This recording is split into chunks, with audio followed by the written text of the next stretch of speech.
El ser y la nada, por Jean-Paul Sartre. 2. Introducción. En busca del ser. 1.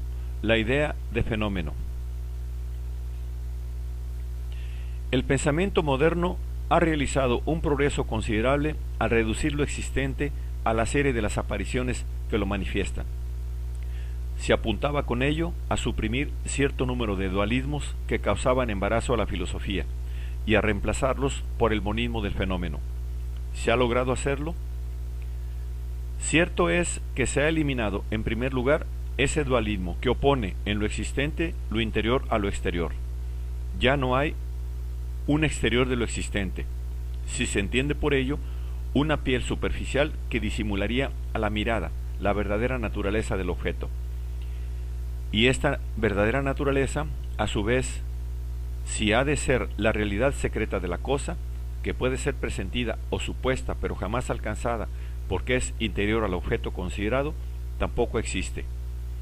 Las apariciones que manifiestan lo existente no son ni interiores ni exteriores, son equivalentes entre sí y remiten todas a otras apariciones, sin que ninguna de ellas sea privilegiada.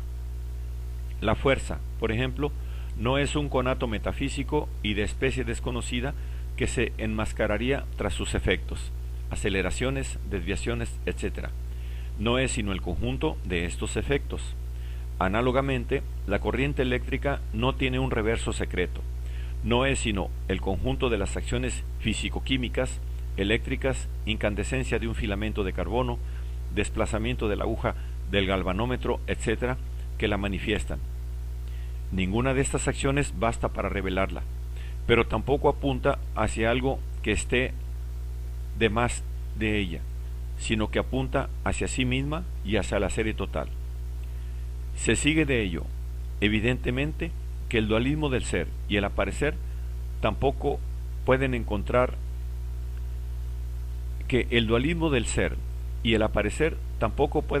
derecho de ciudadanía en el campo filosófico.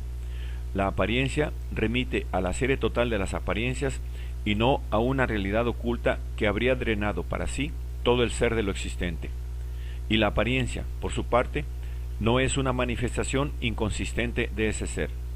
Mientras ha podido creerse en las relaciones nouménicas, la apariencia se ha presentado como algo puramente negativo.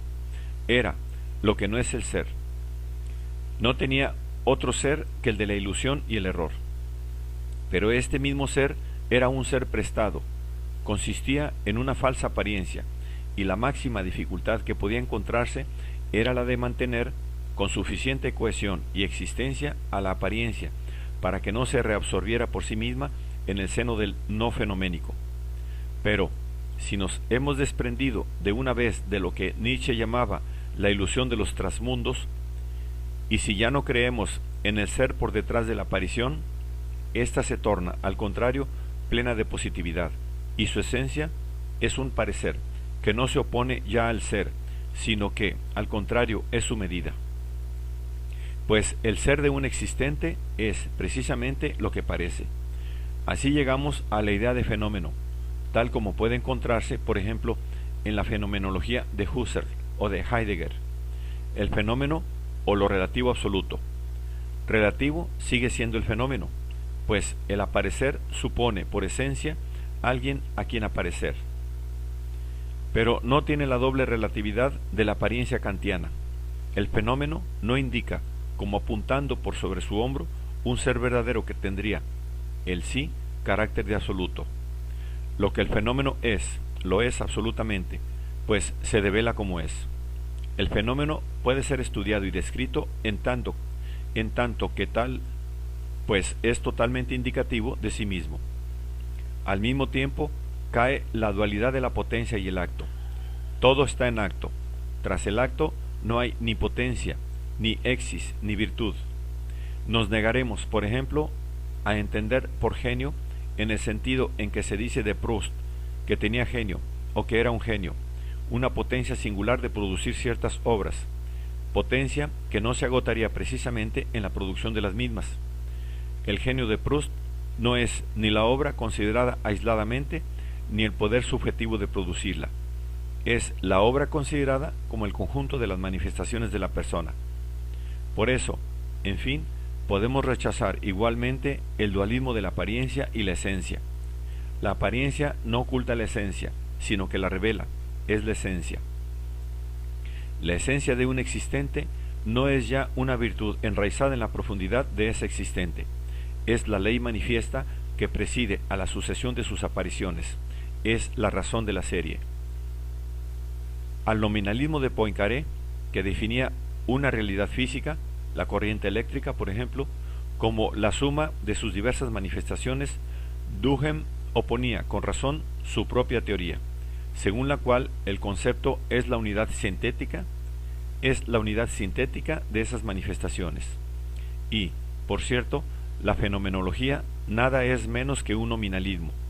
Pero, en definitiva, la esencia como razón de la serie no es sino el nexo de las apariciones, es decir, es ella misma en aparición.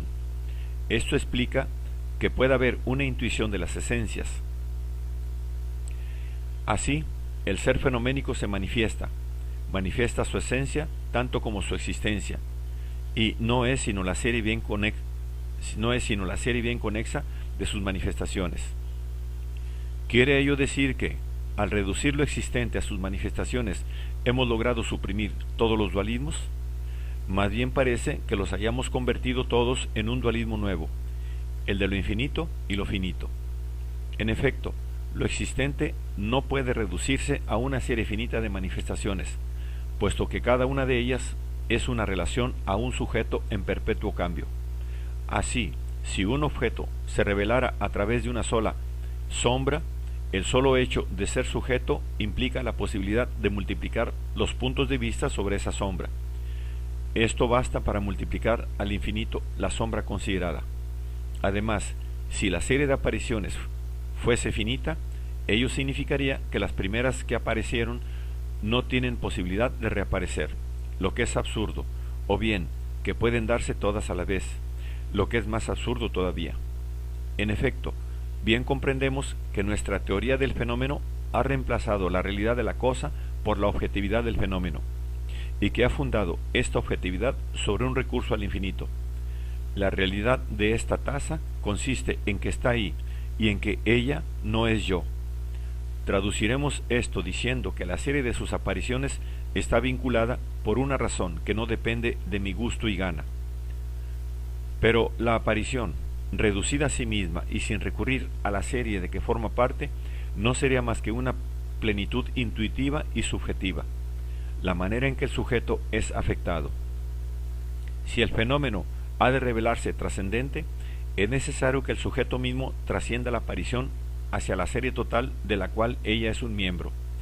Es necesario que capte el rojo a través de su impresión de rojo. El rojo, es decir, la razón de la serie, la corriente eléctrica a través de la electrólisis, etc.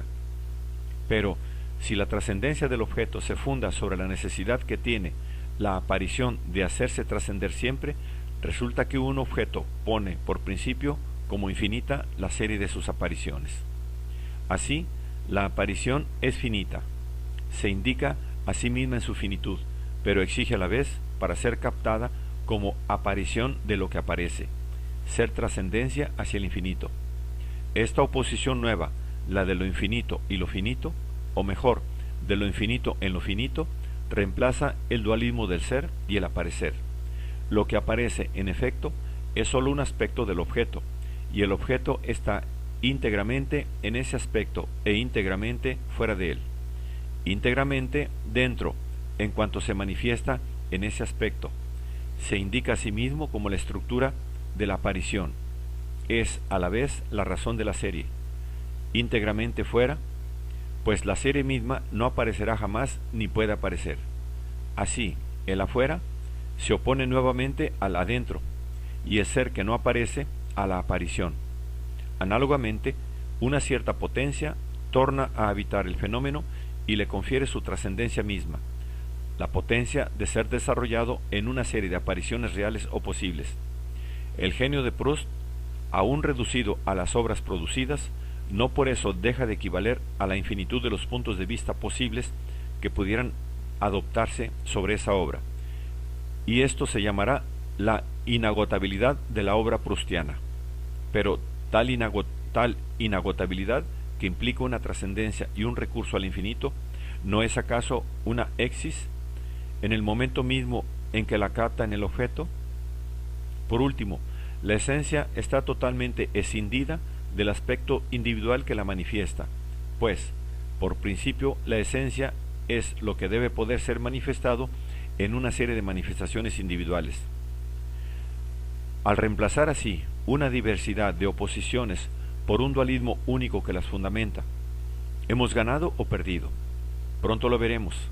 De momento, la primera consecuencia de la teoría del fenómeno es que la aparición no remite al ser como el fenómeno kantiano al noúmeno, puesto que ella no tiene nada detrás y no es indicativa sino de sí misma y de la serie total de las apariciones. No puede estar soportada por otro ser que el suyo propio. No podría consistir en la tenue película de nada que separa al ser sujeto del ser absoluto. Si la esencia de la aparición es un aparecer que no se opone a ningún ser, hay ahí un legítimo problema, el del ser de ese aparecer. Este problema nos ocupará aquí y será el punto de partida de nuestras investigaciones sobre el ser y la nada.